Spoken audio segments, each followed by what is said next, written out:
want to break down today are 5 awesome core lifts to do with our Ultimate Sandbag water bags. As you may or may not know, we not only offer obviously the Ultimate Sandbag, but our Ultimate Sandbag external shell with water fillers. They're 2 different things. The inspiration came about when we had a lot of military units and they were in areas that didn't have sand or access to sand. They wanted to be able to quickly close up their Ultimate Sandbag and take it with them, hence the idea of the water bags. Now, since then, we've actually come up with some very specific programming. The reason we haven't talked about it too much right up front was that, it's very easy to come up with the next cool thing and people want to start with the water bags. We actually recommend that everyone start with the sandbags because it's the foundation of what we do in a lot of our drills.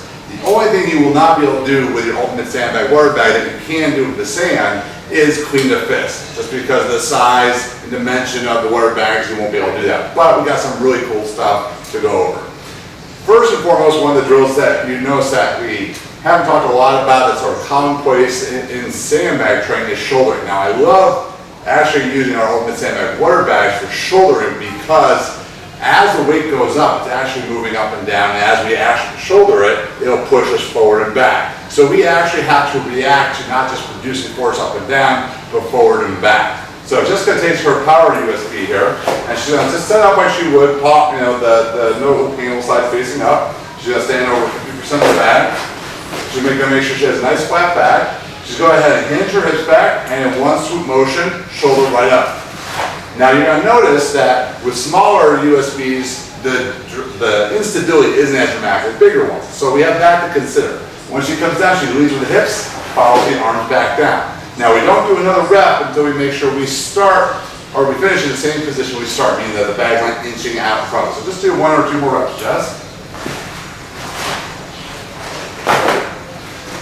Beautiful.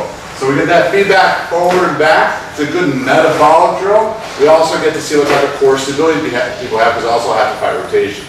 Now, with shouldering, we also can go into things like shoulder squats, or as I prefer, shoulder lunges, because lunges are tough enough as they are, we'll be at the horizontal movement. But when we get in that shoulder placement, we're also going to have the push back of the Ultimate Sandbag. So we're going to have water going forward and back. So she's going to shoulder the weight up. And we can always go in any direction, but we'll just have her go back. And so as she's moving, if she's not really creating full body tension and she's not really engaging the appropriate muscles, the weight will pull her out of alignment and posture. So that position is super easy to implement and yet powerful to use. Again, you can use it for step-ups, squats, and so forth.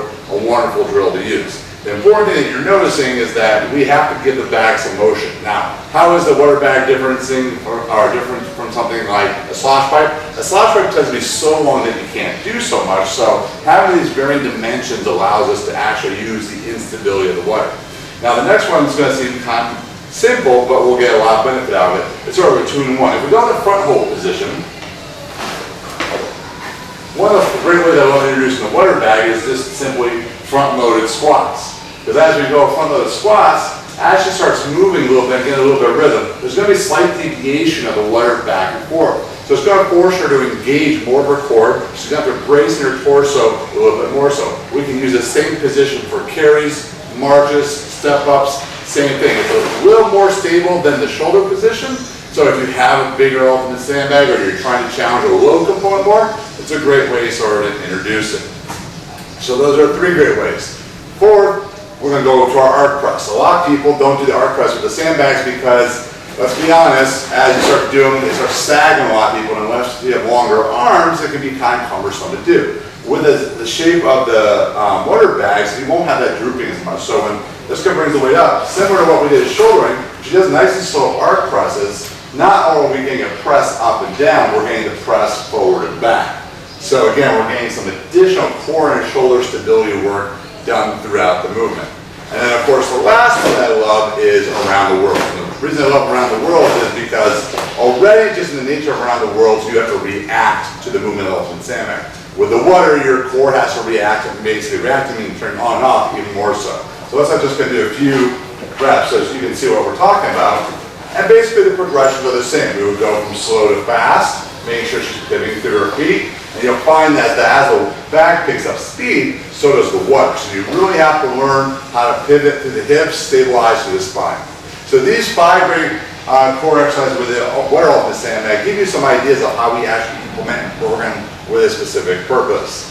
So over the course of the next few months, we're going to see that as more and more how we can combine our sand and water ultimate sandbags to create some really killer programs. So check out more at DVRTfitness.com.